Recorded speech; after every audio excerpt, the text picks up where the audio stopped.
আজকে আমি আপনাদের সম্মুখে যে বিষয়টি উপস্থিত হয়েছি সেটি হলো সূরা আসর কে নিয়ে কিছু বলবো। যদি আমার মাবুদ আমাকে তৌফিক দেন তো আমার তৌফিক ইল্লা বিল্লাহ।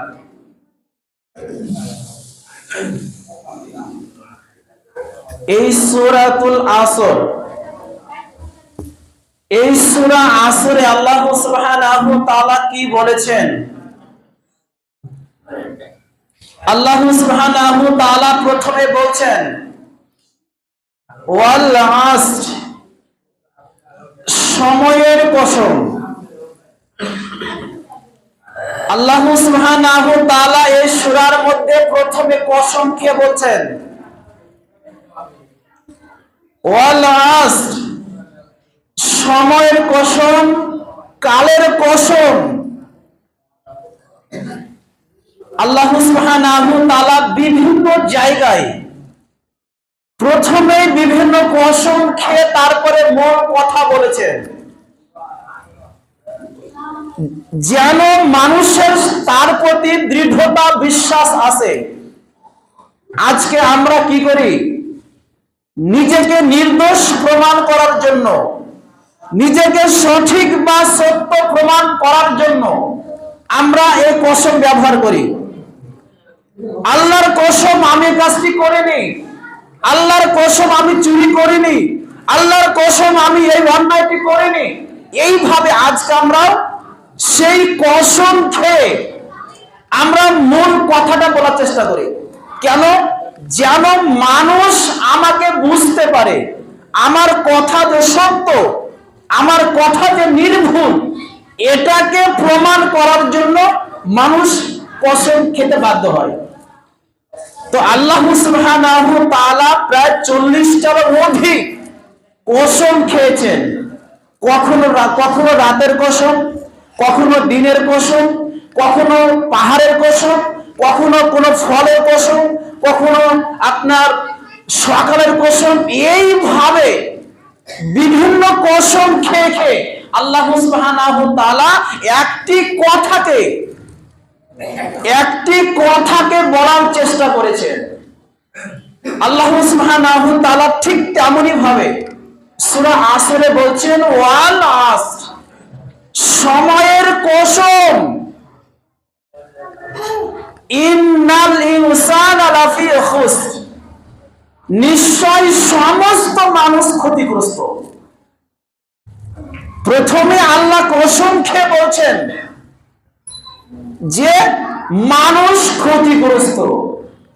পৃথিবীর বুকে যেই মানুষ আছে, যার নামে মানুষ, যেই মানুষ হিসেবে নিজেকে প্রমাণিত করতে চায়, আল্লাহ সুবহানাহু ওয়া তাআলা বলছেন সে ধ্বংস, সে ক্ষতিগ্রস্ত, সে পথভ্রষ্টের মধ্যে সে নিমজ্জিত রয়েছে।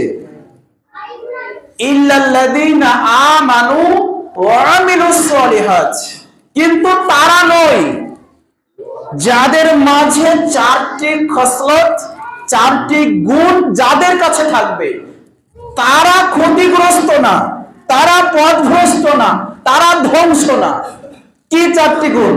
আল্লাহ সুবহানাহু ওয়া তাআলা বলছেন ইল্লাল্লাযীনা আমানু, যারা জেনে বুঝে ঈমান এনেছে, যারা বিশ্বাস স্থাপন করেছে, এক আল্লাহকে বিশ্বাস করেছে, আল্লাহর সঙ্গে কাউকে শরীক করে নাই, তার সঙ্গে কাউকে আপনার অংশীদার করে নাই, সঠিকভাবে যারা জেনে বুঝে ঈমান বিশ্বাস নিয়েছে, ওয়া আমিলুস সলিহাত, এবং সৎ নেক কাজ করেছে, ওয়া তাওয়াসাউ বিল হক, এবং কি করেছে?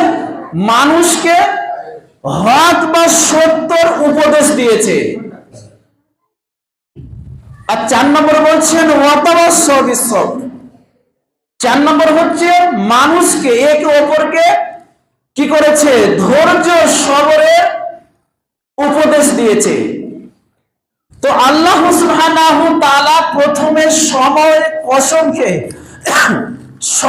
কসম খেয়ে বলছেন সমস্ত মানুষই ক্ষতিগ্রস্ত, সমস্ত মানুষই ক্ষতিগ্রস্ত, কিন্তু তারা নয়।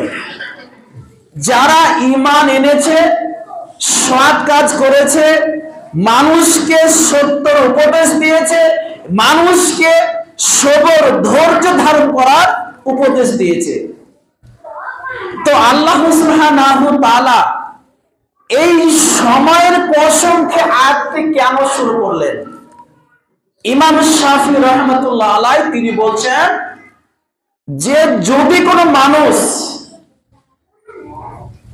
লাউ ইউদাব্বিরুন নাস হাযিহি সূরা, ইমাম শাফি তিনি বলছেন যদি কোনো মানুষ এই সূরাটিকে সঠিকভাবে জানতে পারে, বুঝতে পারে এবং সেটাকে মেনে নিতে পারে, তো কিয়ামতের দিন তার জন্য কামিয়াব, তার জন্য জান্নাতে যাওয়ার জন্য এই একটি সূরা তার জন্য যথেষ্ট হয়ে যাবে। চিন্তা করেন, ইমাম শাফি রাহিমাহুল্লাহ তিনি বলছেন এই একটি ছোট্ট সূরা, এটাকে সঠিকভাবে যদি সে অধ্যয়ন করতে পারে, সেই মোতাবেক আমল করতে পারে, তার জন্য নাজাতের জন্য একটি সূরা তার জন্য যথেষ্ট হয়ে যাবে। তাহলে এই সূরা আসর এর মধ্যে আল্লাহ সুবহানাহু ওয়া তাআলা এমন কি ঢুকিয়ে দিয়েছেন, এমন কি রয়েছে যার মধ্যে এতটা গুরুত্ব বা ফজিলত রয়েছে। একজন ইমাম, একজন মুফাসসির ইমাম রাজি রাহিমাহুল্লাহ তিনি এই কোরআনকে তাফসীর লিখতে গিয়ে এই ওয়াল আসর আল্লাহ সুবহানাহু ওয়া তাআলা প্রথমে কিয়ামত সময়ের প্রসঙ্গে এই সূরাটা শুরু করলেন। ইমাম রাজি রাহিমাহুল্লাহ তিনি বুঝতে পারছেন না যে সময়ের প্রসঙ্গে কেন আরম্ভ করলেন, এতে কি গুরুত্ব, কি মাহাত্ম্য রয়েছে। তার মাথায় সে চিন্তা ঢুকে গেল, রাস্তা দিয়ে চলে আর বলে কেন আল্লাহ সময়ের প্রসঙ্গে এই সূরাটি শুরু করেছেন। রাস্তা দিয়ে চলছে আর বলতে মনে মনে চিন্তা করছেন। সামনে একটি বরফ বিক্রেতাকে দেখলেন, সেই বরফ বিক্রি করছে আর মানুষের কাছে প্রচার করছে, হে দুনিয়ার মানুষ, হে পৃথিবীর মানুষ, তোমরা তার প্রতি রহম করো যার পুঁজি গলে যায়। সেই বরফ বিক্রেতা এইভাবে বলতে থাকছে, তোমরা তার প্রতি রহম করো, তার প্রতি দয়া করো যার পুঁজি গলে যায়, যার পুঁজি শেষ হয়ে যায়, যার পুঁজি ধ্বংস হয়ে যায়, তার প্রতি তোমরা রহম করো। ইমাম রাজি রাহিমাহুল্লাহ তিনি তার কথা শুনে বুঝতে পারলেন। তিনি মনে মনে চিন্তা করলেন, আমি সূরা আসরের তাফসীর বুঝে নিয়েছি, এর ব্যাখ্যা, এর মতলব আমি বুঝে নিয়েছি। কেমন করে? তিনি বলতে চাচ্ছেন মানুষকে আল্লাহ সুবহানাহু ওয়া তাআলা একটি নির্দিষ্ট বয়স দিয়েছেন, নির্দিষ্ট একটি সময় তাকে বেঁধে দিয়েছেন। যখন 3 মাস 340 120 দিন হয়ে যায়, তখন মায়ের পেটে 120 দিন যখন হয়ে যায়, তার আয়ু, তার রুচি, তার সমস্ত কিছুকে আল্লাহ সুবহানাহু ওয়া তাআলা লিখে দেন। ওই নির্দিষ্ট বয়স যখন তাকে দিয়ে দেওয়া হয়, তারপর সে পৃথিবীর বুকে আসলো, তারপরে যত ঘন্টা, যত সময়, যত মিনিট পার হচ্ছে, এক এক করে তার সে নির্দিষ্ট বয়স থেকে আপনার সময়, সেকেন্ড, মাস গলতেই থাকছে। সেই বরফওয়ালা যদি তার বরফ গলে যাওয়ার আগে আগে তার বরফ বিক্রি করতে না পারে, তাহলে তার কি হবে? তার লস যাবে, সে নাকাম হবে, সে কামিয়াব হতে পারবে না। সে বরফ গলার আগে তার বরফকে বিক্রি করে দেবে, যে খাবে সে উপকৃত হবে, তারও কিছু টাকা পেয়ে সেও কিছু উপকৃত হবে। তো যদি সেই বরফওয়ালা তার বরফ গলে যাওয়ার আগে আগে বিক্রি করতে না পারে, সে ধ্বংস হবে, সে নিঃস্ব হবে, সে কামিয়াব হতে পারবে না। তো আমাদেরও ঠিক তেমনই ভাবে আমাদের যে বয়স আল্লাহ সুবহানাহু ওয়া তাআলা দিয়েছেন, যে নির্দিষ্ট সময় আমাদেরকে দিয়েছেন, যেই যৌবন কাল আমাদেরকে দিয়েছেন, সেই যৌবন কালে যদি আমরা সঠিক কাজ করতে আমরা না পারি, আমরা ব্যর্থ হয়ে যাই, আমাদের সেই যৌবন কালকে আমরা সঠিকভাবে আমরা পার করতে না পারি, আমাদের প্রতিটি সেকেন্ড, প্রতিটি ঘন্টা, প্রতিটি মিনিট আমাদের সেই বড় কলার মতো করে আপনার আস্তে আস্তে গলতে থাকবে, গলতে থাকবে। তো সূরা আসরের এটাই হলো ব্যাখ্যা। আল্লাহ সুবহানাহু ওয়া তাআলা বলছেন ওয়াল আস, সময়ের কসম খেয়ে আমি বলছি, ইন্নাল ইনসানা লাফি খুস, যারা সময়কে মূল্য দেয় না, যারা সময়কে সঠিক কাজে লাগায় না, এরাই হলো সবচেয়ে ক্ষতিগ্রস্ত। যারা সময়কে মূল্যায়ন করে না, যারা সময়কে মূল্য দেয় না, যারা সময়কে সঠিক কাজে লাগায় না, এদের আস্তে আস্তে আপনার কিনা সমস্ত কিছু ধ্বংস হয়ে যাবে, সমস্ত কিছু আপনার শেষ হয়ে যাবে। এরাই হবে নাকাম, এরাই হবে ধ্বংস, এরাই হবে নিঃস্ব। সেই দিন আপনি আফসোস করবেন, আমাকে যে সময় দেওয়া হয়েছিল, আমাকে যে মূল্যবান যে সময়, যেই কাল, যেই যৌবন কাল দিয়েছিল, আমরা কোথায় আমরা পার করে দিয়েছিলাম।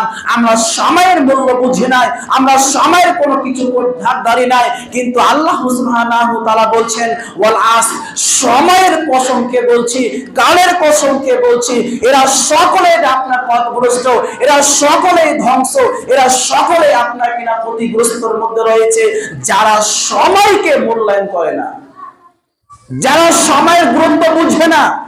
আজকে আমরা সময়ের গুরুত্ব বুঝি না, তাই তো আজকে আমরা মনে মনে আড্ডা মারছি।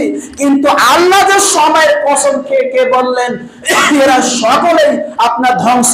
আজকে আমরা কয়জন আজকে আমরা সময়েরকে মূল্যায়ন করি? আজকে আমরা কয়জন আছি যে আমরা সময়কে মূল্য দিই, আমরা সময়কে সঠিক কাজে লাগাই, আমরা সময়ের মূল্য বুঝি। 1 সেকেন্ড, 1 মিনিট, 1 ঘন্টা, এই যে সময় রয়েছে, এই সময়কে আমরা সঠিকভাবে আমরা মূল্য দিতে চাই, আমরা মূল্য বুঝি, আমরা সমস্ত কিছু বুঝি। এইভাবে আজকে আমরা কয়জন আজকে আমরা মূল্য দিতে জানি?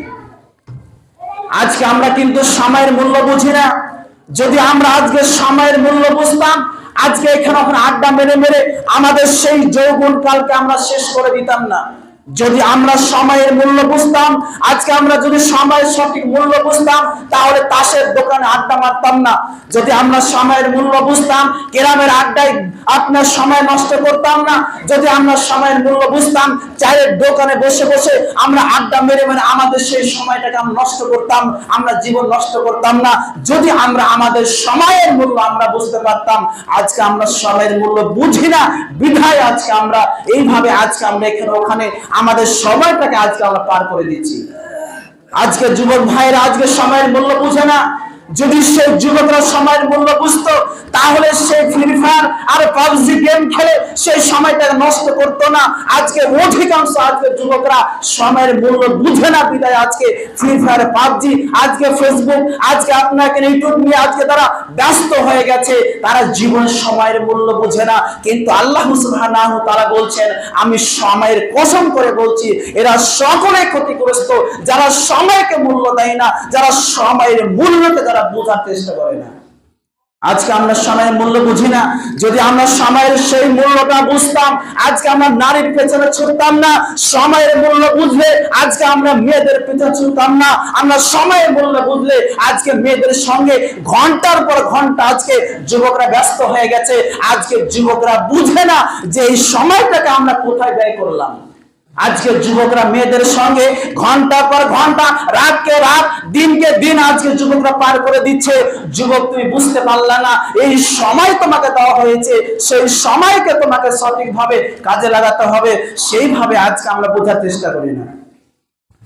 তো যাই হোক, আমাদেরকে যে কোনো অবস্থাতে আমাদেরকে সময়কে মূল্যায়ন করতে হবে, সময়কে বোঝার চেষ্টা করতে হবে। যদি আমরা সেইভাবে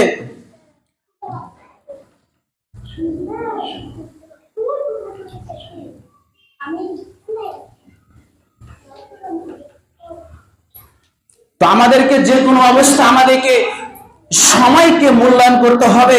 যদি আমরা সময়কে না বুঝতে পারি তাহলে কিন্তু আল্লাহ সুবহানাহু ওয়া তাআলা এই সূরা আসরের মূল উদ্দেশ্য ওটাই যে যারা সময়কে নষ্ট করে দেয় এরাই কেবল ক্ষতিগ্রস্ত, এরাই হলো ধ্বংস, এরাই হলো ধ্বংস, কেউ তাদেরকে ঠেকাতে পারবে না। তাই আমাদেরকে যে কোনো মূল্যে এই যে সময় আমাদেরকে দিয়েছেন এই সময়কে আমাদেরকে কাজে লাগাতে হবে। আজকে যুবক ভাই থেকে নিয়ে আজকে বৃদ্ধ থেকে নিয়ে আজকে বৃদ্ধা থেকে নিয়ে আজকে সমস্ত শ্রেণীর মানুষ আজকে সময়ের মূল্য বুঝে না। আজকে এখানে আজকে মরে আজকে আপনার যেখানে পারছে সেখানে আজকে সময়কে অবহেলা করে পার করে দিচ্ছে। কিন্তু আল্লাহ সুবহানাহু ওয়া তাআলা বলছেন, হে পৃথিবীর মানুষ তোমরা শুনে নাও, এইভাবে তোমরা তোমাদের মূল্যবান সময়কে তোমরা হাসতে খেলতে হেলে দুলে তোমাদের সময়টাকে পার করবে না। তোমাদের যে মূল্যবান সময় আছে 1 সেকেন্ড থাকলে ওই 1 সেকেন্ড কাজে লাগাতে হবে, 1 মিনিট সময় থাকলে 1 মিনিট কাজে লাগাতে হবে, 1 ঘন্টা যতটা তোমার সময় থাকবে ওই সঠিক সময় তোমাকে সঠিক কাজে লাগাতে হবে। কিন্তু আফসোসের বিষয় আমরা আজকে সময়ের আমরা মূল্য বুঝি না, আমরা সময়ের মূল্য বুঝি না। বিধায় আমাদেরকে সঠিকভাবে বোঝার চেষ্টা করতে হবে যেন আমরা সময়কে অবহেলা পার করে না দিই।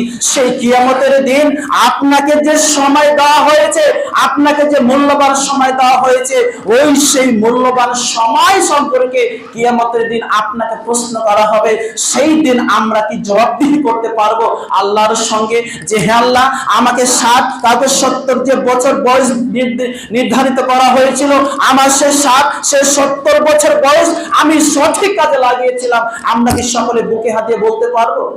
জি না, আমরা কিন্তু বলতে পারবো না। কারণ আমরা সকলেই আজকে আমরা এই সময়কে নষ্ট করে দিয়ে কেউ চায়ের দোকানে, কেউ গ্রামের আড্ডায়, কেউ মুড়ে, কেউ তাসের আড্ডায়, কেউ জুয়ার আড্ডায়, কেউ গ্রামের আড্ডায়, কেউ আপনার মোবাইলের আড্ডায়, কেউ গেমসের আড্ডায় আজকে আমরা ব্যস্ত হয়ে গেছি।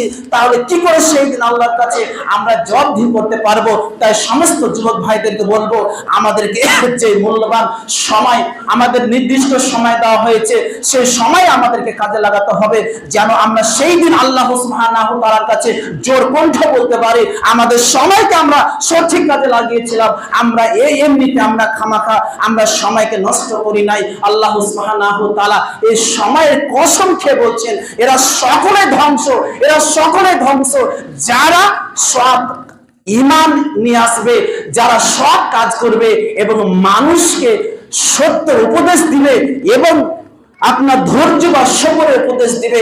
এই 4টি গুণ যার কাছে থাকবে সেই হবে কামিয়াব, সেই হবে সেই দিন নাজাত প্রাপ্ত, সেই হবে সেই দিন ধ্বংস থেকে সে রেহাই পাবে, নইলে তার পক্ষে সম্ভব হবে না। তাই আমাদেরকে যে কোনো মূল্যে আমাদেরকে সময়কে মূল্যায়ন করতে হবে, সময়কে আমাদেরকে জানতে হবে, বুঝতে হবে, তবে কামিয়াব, তবে সাকসেস হওয়া যাবে।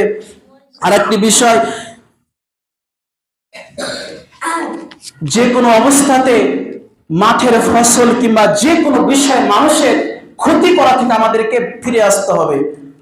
যে কোনো মানুষের ফসল থেকে নিয়ে কিংবা যে কোনো বিষয় যদি মানুষের ক্ষতি হয়, কোনো ফসল, কোনো জমি, কোনো জায়গা, কোনো কিছু যদি মানুষের ক্ষতি করেন সেই ক্ষতি করার কারণে আপনাকে কিয়ামতের দিন পাকড়াও হতে হবে।